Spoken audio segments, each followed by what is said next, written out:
¿Qué hacían al principio? Solamente hacían procedimientos muy rápidos. Entonces, esos procedimientos dependían de la velocidad del cirujano. Si el cirujano era manquito, esos lentos, no le servía al paciente. Cogían al paciente y primero lo ponían en estado anestésico y lo metían en una cubeta de hielo y le bajaban la temperatura. De hecho, en YouTube ustedes pueden encontrar videos de eso, de lo que hacían los rusos, además que ellos son especialistas en frío. Le bajaban la temperatura en una tina de hielo. Y cuando ya lo tenían a la temperatura, decían, bueno, lo teníamos en tanto, lo pasaban a la mesa, lo lavaban y el cirujano operaba rápido. ¿Qué hacían en esa época? Hacían cierre de comunicación interauricular, eso era lo máximo. O sea, con la hipotermia paraba el corazón. Y con el paciente en frío lo paraban completamente, eso se llama arresto circulatorio. Le daban paro como si estuviera muerto. El cirujano operaba rápido, cerraba y luego empezaban a calentar hasta que el paciente arrancaba. Y bien, pues un procedimiento bastante agresivo, ¿cierto? Pero ese fue el principio, o sea, todos tenían ganas de entrar al corazón, pero no podían. Entonces empezaron a desarrollar esta máquina, que se llama máquina corazón-pulmón, que nos permite derivar toda la sangre del paciente a la bomba, parar el corazón y hacer el procedimiento de una manera segura, porque mientras el corazón está parado, la bomba se encarga de darle sangre a todo el cuerpo, perfundirlo, por eso se llama perfusión, darle oxigenación. Entonces, ¿cuáles son los objetivos? Primero, derivar la sangre a un circuito extracorpóreo. Segundo, excluir el corazón y el pulmón de la circulación. Corazón y pulmón están unidos. No hay forma de que uno pueda decir, voy a parar el corazón y voy a dejar funcionando el pulmón. Ustedes lo van a ver cuando vayan a cirugía, cuando entramos en bomba y me pasan a mí todo el paciente en bomba y yo lo cojo, el anestesiólogo apaga la bomba de la máquina de anestesia. Toda la oxigenación la doy yo con el aparato. Y suplir la función, o sea, yo tengo que plantear todos los parámetros fisiológicos del paciente y tratar de imitarlos de tal forma que la lesión que se pueda producir en el paciente sea mínima.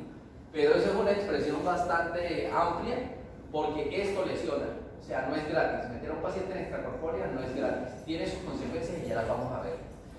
Objetivos grandes: primero, que el corazón esté quieto. No sé si alguien ha visto un pecho abierto con el corazón latiendo y un cirujano con una aguja tratando de ponerle un punto. Cuando hay ruptura de ventrículo en una precordial, por ejemplo, pues no hay forma de meterlo en bomba, entonces al cirujano le toca poner los puntos con el corazón en movimiento. El problema es que usted no sabe hacia dónde va y qué otras lesiones pueda causar. Aquí no, aquí nosotros paramos el corazón y el cirujano puede manejar tranquilamente todas las suturas sin producir lesiones. Campo exangüe. Entonces, el corazón lleno de sangre no se ve nada. El corazón seco, si yo logro drenarlo completamente, ya se pueden ver las estructuras cardíacas y poder hacer los reparos. Y el objetivo mío es mantener la perfusión tisular óptima en el paciente y lograr de que llegue hasta el final del procedimiento y su recuperación en UCI sin ningún problema. ¿Qué principios debo tener para poder hacer este procedimiento? Primero, que este fue uno de los problemas que siempre planteó el fenómeno, y es heparinización del circuito. ¿Por qué hay que heparinizar? Como siempre, estas se las voy a mandar en PDF, tan pronto terminemos. ¿Por qué hay que heparinizar? Porque la sangre sale de la vasculatura y hace contacto con las cánulas, con los plásticos de la tubería y con la membrana.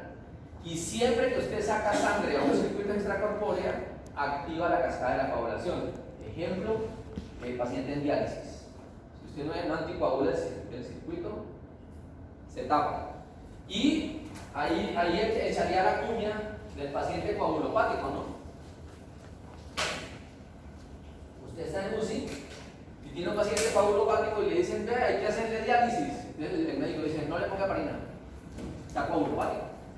¿Eso será cierto o será falso?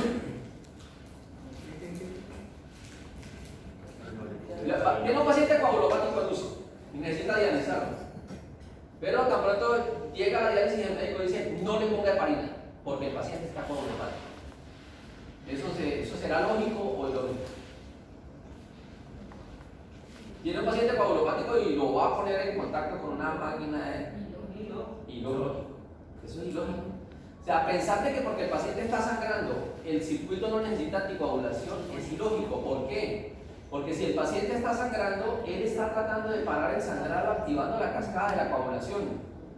Que no lo logra es otro cuento, porque ya consumió los factores, porque él tiene una coagulación intravascular diseminada, porque tiene una coagulopatía de consumo, etc.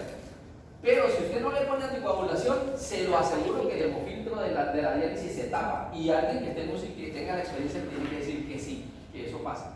A mitad de camino de la diálisis de un paciente coagulopático sin heparina se tapa.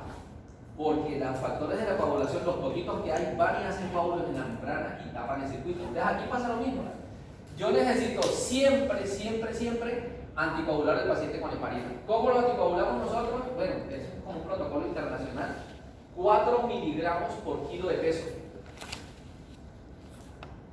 Y el objetivo es llegar a un ACT de 480 mínimo.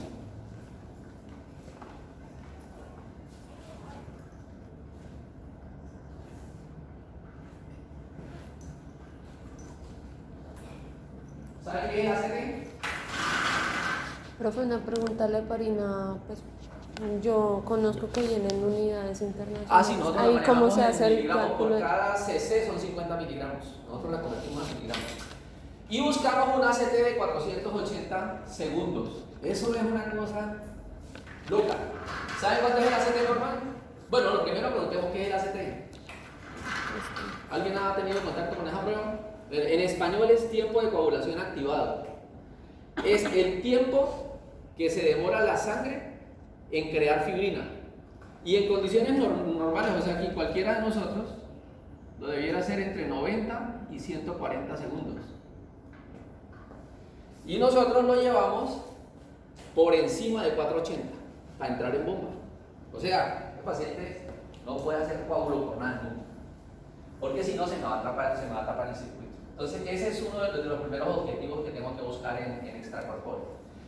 Segundo, pues conectar al paciente al circuito, y para eso pues vamos a utilizar unas cánulas arteriales y unas cánulas venosas, unas de drenaje y otras de retorno. Ahora, los circuitos que nosotros utilizamos son muy grandes. Tienen reservorio, tienen membrana y tienen tuberías, en el caso de un adulto de 3 octavos, y puede medir 1 metro, 1,5 metros cada una.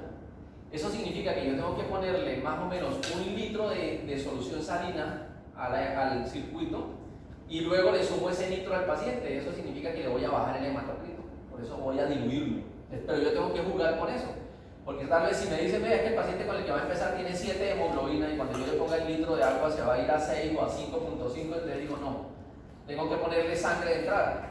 O tengo un paciente que pesa 80 kilos y que tiene un hematocrito de 40, sobrado, me va a quedar en 35 o en 30, entonces no tengo problema, pero tengo que considerarlo. Flujo a suministrar, ya lo vamos a discutir. Recuperación de la sangre durante la cirugía. Como estoy anticoagulado, el médico tiene una succión en la mano y toda la sangre que se pierde en el campo él me la devuelve al circuito extracorpóreo, entonces no tenemos que botar la sangre a la basura. En una cirugía normal, usted le pone una succión a la calle, un paco afuera, y todo lo que él aspira se vaya y usted no lo puede recuperar. Nosotros sí, toda la sangre que se riega en el campo él me la devuelve a través de una succión que ya la vamos a ver, recuperación de sangre. Ahora, temperatura es otro cuento, ¿no? Si yo quiero proteger al cerebro, yo puedo pensar en hipotermia, y aquí tengo permiso. En condiciones normales, en las cirugías normales que van a ver, lo máximo que bajamos es a 34 grados, que eso no es nada, eso es una hipotermia leve. Pero hay un tipo de cirugía, las cirugías de aorta y las cirugías pediátricas, donde nosotros bajamos hasta 18 grados. Eso es tipo helado, tipo paleta. Y en esas cirugías podemos parar la bomba. Eso se llama arresto circulatorio, que como les conté la historia de los rusos al principio. Podemos hacer lo mismo, pero bajo mecanismos de seguridad. Colocamos protección cerebral con pentotal, con epamil, y si es posible hacemos perfusión cerebral anterógrada o retrógrada, o sea, solamente perfundimos el cerebro. Entonces, se colocan unas cánulas orientadas hacia la carótida, por ejemplo en la anterógrada, y yo calculo qué porcentaje del gasto cardíaco le quiero dar. ¿Cuánto? 15, exactamente. Entonces el cerebro se consume aproximadamente el 15% del gasto cardíaco, entonces yo calculo el 15% del gasto cardíaco y eso es lo que le voy a dar, y calculo una presión en el circuito de aproximadamente 50 a 100 milímetros de mercurio. Esas dos cosas me pueden limitar el flujo que le doy. Pero con eso, uno haciéndole seguimiento con el MIRS, puede ver que el cerebro se comporta muy bien en la hipotermia. Bueno, y tengo que hacer protección miocárdica, porque voy a colocar un plan en la aorta y voy a parar el corazón. Y ustedes saben que corazón parado es corazón isquémico, ¿cierto? Porque no va a recibir sangre. Entonces aquí tengo dos fenómenos. Uno, tengo que poner un medicamento que lo pare y lo proteja. Eso se llama cardioplegia. Creo que por ahí tengo alguna diapositiva donde podemos ampliar, pero si no la ampliamos en ese momento. Dos, que esa cardioplegia esté fría, porque el frío me ayuda a reducir el consumo de oxígeno. Y tres, ¿cuánto tiempo se va a demorar el cirujano con el corazón parado? Pregunta que tiene que hacer uno en ese momento. Porque si la cirugía va a durar 3 horas con el corazón parado, entonces tengo que buscar una cardioplegia que me dé mayor protección y que evite de que a la salida tengamos aturdimiento miocárdico. Y al final, pues cuando ya terminemos de hacer todo el proceso, pues desconectarnos del sistema y revertir la anticoagulación. Entonces, ponemos heparina y el medicamento con el que revertimos se llama protamina. Y la dosis que damos es 1 a 1. Entonces, por cada miligramo de heparina, revierto con 1 miligramo de protamina. Ese es el cálculo que nosotros hacemos. Importante e interesante ese detalle de la reversión. Normalmente nosotros revertimos en sala. Terminó el procedimiento, calculamos la heparina que le pusimos y colocamos la protamina de reversión. Y luego hacemos un ACT de control y esperamos que ese ACT esté por debajo del ACT inicial. Entonces, si yo inicialmente le tomé 140, yo espero que el ACT final sea menos de 140. Si tengo más, si tengo 160, 170, entonces lo que hago es reajustar a 1.1, le coloco el excedente y vuelvo a controlar. Eso significa que el paciente que sale de cirugía cardíaca a cuidado intensivo se va con la heparina revertida. ¿Sí? Importante. Ahora, surgen preguntas. ¿Cuál es la vida media de la heparina? ¿Cuánto dura el efecto? ¿Aproximado alguien? 2 horas. ¿Cuánto? 2 horas mucho. 2 horas. ¿Cómo?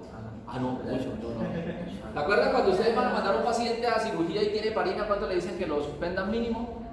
1 hora y media, mínimo, que es la vida media, ¿sí? Entonces, en 1 hora y media, se supone que ya no tengo heparina funcionando. 1. Entonces, no es normal pensar que cuando usted tiene un paciente en cuidado intensivo sangrando, yo le debo poner protamina a las 3 horas.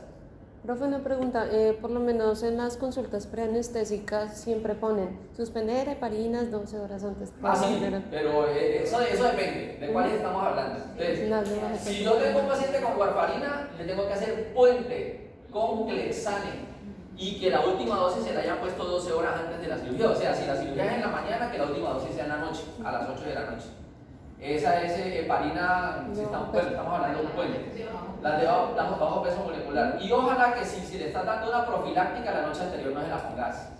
¿Que eso contraindica? Realmente no, porque nosotros lo vamos a anticoagular. Pero hay un problema que se llama resistencia a la heparina. Cuando usted expone al paciente a otras heparinas, cuando yo le pongo la heparina en cirugía no responde bien. Entonces a un paciente normal que no recibe heparina le pongo 4 miligramos por kilo y le mando el ACT por allá a 700.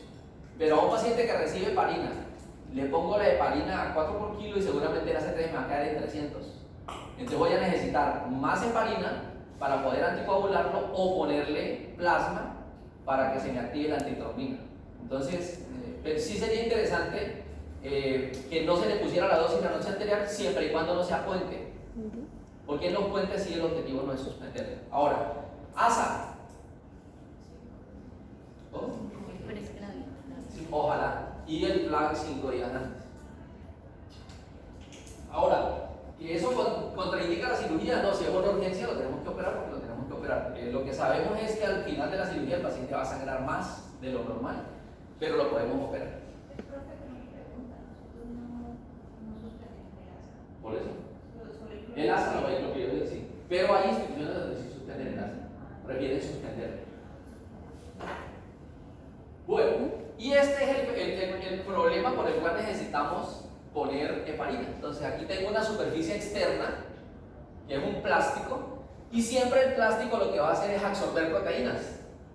Y nosotros, ¿qué hacemos para evitar esa absorción de proteínas? Ponemos albúmina en la purga. La albúmina es una proteína, entonces la albúmina pasa de primero, toca el plástico y esa es la proteína que él absorbe. Pero si no, él va a absorber las proteínas de la coagulación. Ahí se van a quedar pegadas. Proteínas absorbidas, entonces empiezo a activar la vía de la cascada de la coagulación por la vía del factor plaquetario. Se agregan plaquetas y se empiezan a adherir estos señores leucocitos y se empieza a adherir complemento. Y allí se empiezan a pegar trombos con glóbulos rojos, se empiezan a adherir neutrófilos y se empiezan a pegar más plaquetas. Y al final voy a tener esto y voy a tener la presencia de fibrina. Normalmente cuando uno anticoagula 4 por kilo no tiene ese problema. Si yo soy juicioso, respetando el límite de 480 para arriba, no voy a tener coágulos en la bomba. Pero si por alguna razón ese límite se me reduce mucho, puedo tener este fenómeno de coagulación de trombosis en la bomba. Bueno, cánulas. Vamos a drenar la sangre hacia el circuito extracorpóreo. Voy a empezar al revés, voy a empezar por las venosas. Entonces, hay dos tipos de canulación en cirugía cardíaca central. Una que se llama doble, una que se llama única. La única se utiliza en procedimientos donde no van a abrir la cavidad. Ejemplo, revascularización miocárdica. O cambio de la válvula aórtica, porque van a abrir en la aorta, no van a abrir las cavidades cardíacas en la parte inferior. Entonces ponemos una cánula única y esa cánula se mete entre la aurícula y se orienta hacia la vena cava inferior. Si ustedes ven, hay dos estadios, uno en la aurícula y uno en la punta, y eso me ayuda a drenar todo el paciente para llevarlo a la bomba. Pero, si por alguna razón, por ejemplo, van a abrir la aurícula derecha o la aurícula izquierda, entonces hay que colocar doble canulación, cava superior y cava inferior separada. Entonces, ¿qué van a ver allá? Revascularización miocárdica, una sola cánula. Cambio de válvula aórtica, una sola cánula. Y lo que es cambio de la mitral, plastia de la mitral, plastia de la tricúspide, doble cánula, cánula superior y cánula inferior. Entonces, estas cánulas lo que van a hacer es drenarme la sangre a mi reservorio y luego yo en el reservorio lo mando a la bomba, de la bomba lo mando a la membrana. La bomba es el corazón y la membrana es el pulmón. Y cuando ya lo oxigeno y le barro el CO2, lo devuelvo a la aorta a través de una cánula arterial.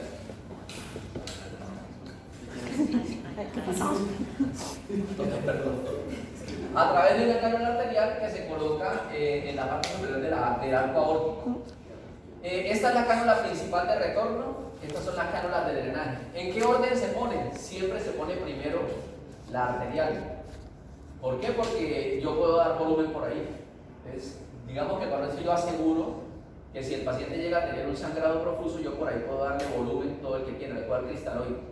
Y de último se colocan las cánulas venosas. Y en ese mismo orden inverso, se retiran. Primero se retiran las venosas y la última cánula que se retira es la arterial.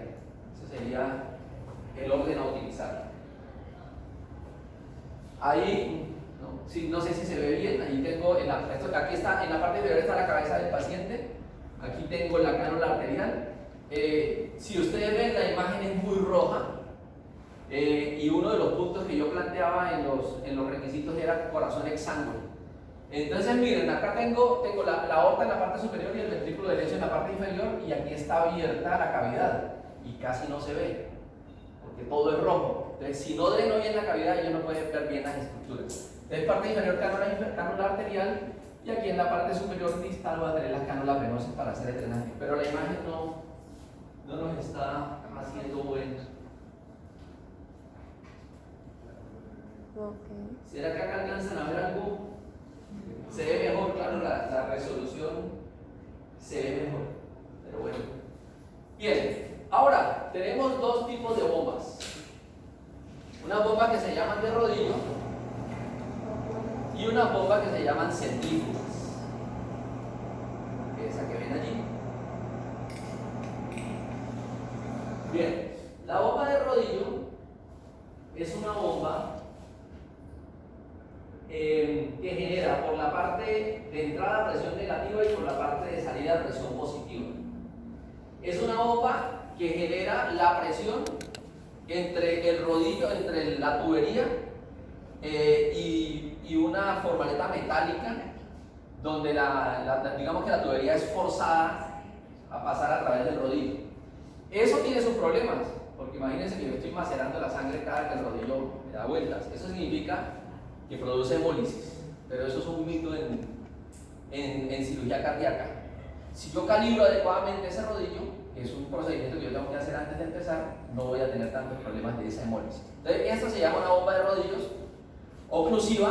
¿Qué problema tiene? Que el rodillo anda y si la presión se aumenta, si yo llego y pongo un plan adelante, él sigue funcionando hasta que la tubería explota. O sea, es un sistema no regulado. O sea, depende del operador. El operador vea que la presión se sube para que baje. Y esta del centrífuga es un sistema no oclusivo. Básicamente tengo un sistema de cono estrecho, en la parte superior está estrecho, en la parte inferior es ancho. La sangre entra por arriba y aquí tengo un motor electromagnético que está girando y lo que hace es que el líquido que está dentro, sea agua o sea sangre, sienta el efecto de ese movimiento. Si a mí me entra una burbuja pequeña de aire, esa burbuja se va a quedar aquí dando vueltas. Entonces digamos que si yo tengo un paciente grande y le tengo que dar un flujo muy alto, la centrífuga me protege de la embolia. Esta no. Si una burbuja entra por aquí, le da lo mismo que pase por acá. O sea que tengo el riesgo de que por esta pueda tener embolia y con esta no. Y aquella tiene mejores beneficios en el sistema inflamatorio, activa menos el complemento. Esta activa todo el sistema, pero aquella también produce hemólisis. O sea, eso va a ser una discusión de toda la vida entre la una y la otra. La única diferencia que tenemos nosotros para tomar la decisión es el costo. Esta no me cuesta nada porque viene la tubería montada, pero si yo monto esta, como tiene la centrífuga y un sensor de flujo, ya le aumento el costo al paquete como en 700,000 pesos. Entonces, aquella la utilizamos en casos muy especiales, pacientes obesos, procedimientos largos, cirugía de trasplante y disección de aorta. Y esta lo utilizamos en todos los otros procedimientos que tengamos disponibles. Cuestión de costos. Si uno pudiera saltar el costo, pues de pronto utilizaría centrífuga todos los días. Esta es una membrana. Esa bomba de rodillo, por ejemplo, cumple como la ley que se va para que no sangre excede, o sea que Sí. tiene que ser presión negativa al Sí. inicio, presión positiva al final para que la sangre. Para que la sangre fluya. O sea, funciona como así. Sí. Pues, y yo calibro el flujo, que ya vamos a hacer un ejercicio para calcular cuánto le tengo que dar. Esta es un ejemplo, es un modelo de membrana de oxigenación. Hay diferentes modelos y diferentes marcas. ¿Qué es lo importante acá? Las membranas hoy por hoy tienen un sistema que hace que la sangre venosa entre por abajo. O sea, aquí está la bomba y la bomba impulsa la sangre, la mete a la membrana. Siempre porque entra por debajo, para que la sangre se obligue a ir arriba. Si yo tengo una burbuja, ¿a dónde van las burbujas? Arriba, y arriba tengo una recirculación para que la burbuja se vaya. Y miren que la salida está en la mitad.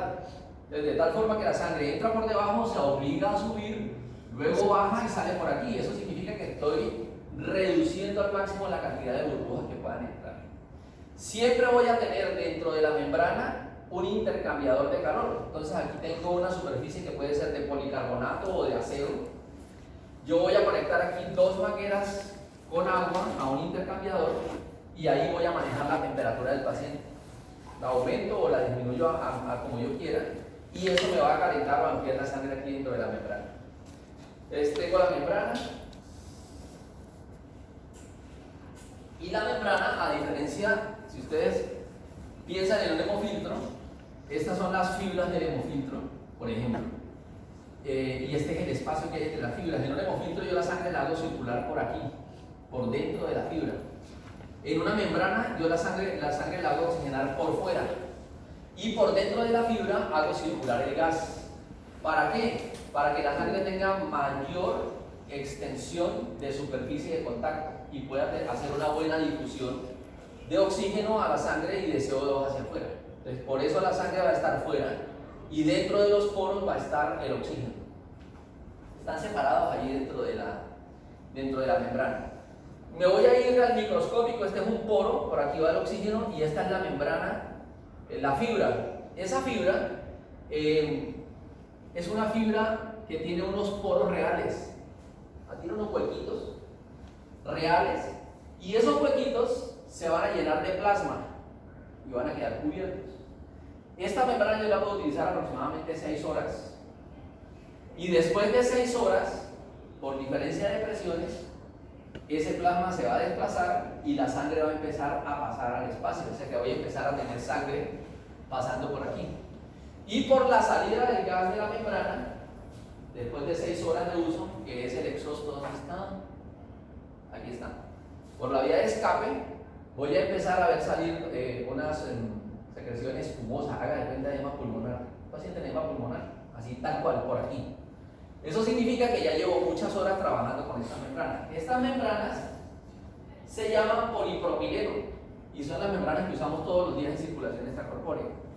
Pero si ustedes se imaginan, esta membrana no la puedo usar en ECMO, porque en ECMO yo quiero tener un paciente 5 días, 15 días, 20 días. Entonces la membrana es diferente. La de ECMO se llama polimetilpenteno y las de circulación extracorpórea se llaman propileno. Tienen más o menos un tiempo de uso de aproximadamente 6 horas. Y aquí está el enredo que vamos a ver allá en cirugía. Ya se lo voy a desenredar. Entonces, ese es el enredo que vamos a tener. Vamos a verlo paso a paso. El primer enredo ya lo vimos.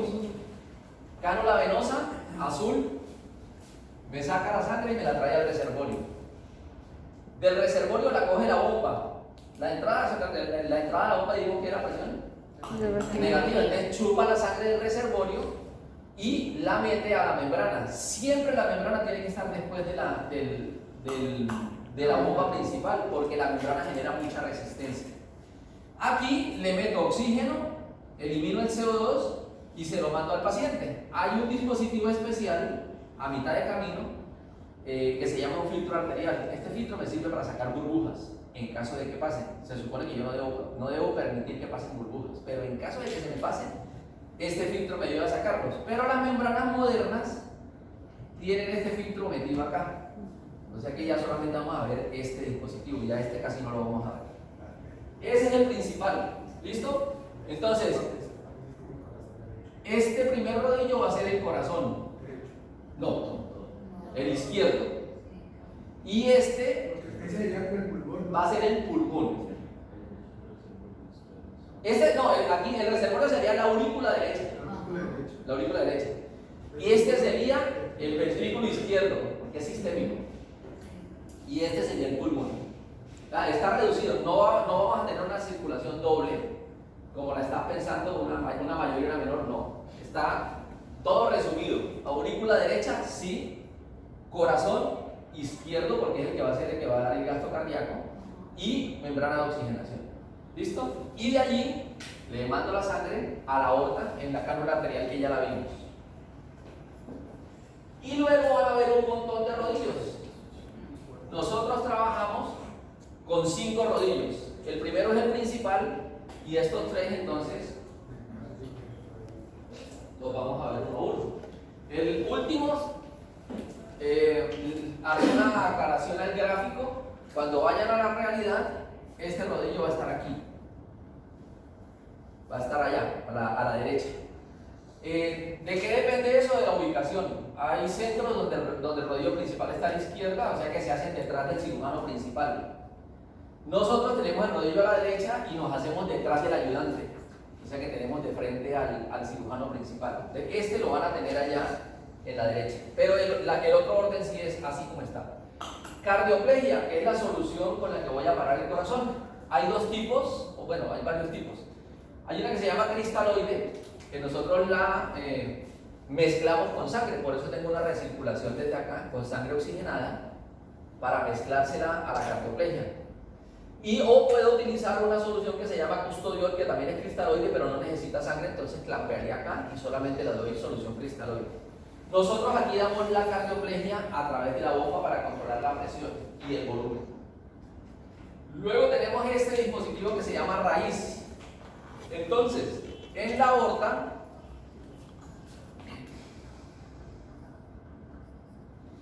Aquí tengo la cánula arterial. Y el cirujano va a poner el gland de aorta aquí. Entonces ellos ponen una cánula pequeñita aquí, que se llama raíz. Y esa cánula de raíz tiene dos vías. Una, para poner la cardioplegia, que fue la que vimos ya. Y la otra es una succión que se llama raíz. ¿Para qué me sirve? Me sirve para purgar la cardioplegia, para sacarle el aire, y para que antes de que él quite el gland, sacar el aire que pueda quedar contenido aquí en la aorta, de tal forma que el aire no migre hacia el cerebro cuando quitemos el gland de aorta. Entonces es una aspiración que me permite drenar el ventrículo izquierdo y me permite sacar aire. Ese es el objetivo de la raíz. Luego tenemos otra succión que se llama vent. No se usa en todos los pacientes, se usa solamente en los pacientes a los que se le abre la cavidad. Si la cavidad no se abre, no se utiliza. Y ese vent se coloca por la vena pulmonar superior derecha, se orienta hacia la aurícula izquierda o hacia el ventrículo izquierdo. Y el objetivo es drenar la sangre que cae en ese ventrículo con las cavidades abiertas mientras el corazón está parado. ¿Por qué? Porque hay sangre, a pesar de que yo tengo el circuito bypassado, hay sangre que va a caer allí. ¿Recuerdan el shunt fisiológico? ¿Cuál es el shunt fisiológico? ¿Cuál? ¿Sangre que llega a dónde? Pues el shunt fisiológico básicamente es la sangre que no se oxigena. Muy bien. Que viene, por ejemplo, de la irrigación coronaria. Muy bien, ¿cómo se llama esa? Tebesio. Tebesio drenan al ventrículo izquierdo. ¿Y quién más? Y las bronquiales. Muy bien. Esa pregunta se la van a hacer cuando estén allá sentados con el perfusionista en la sala, no la olviden.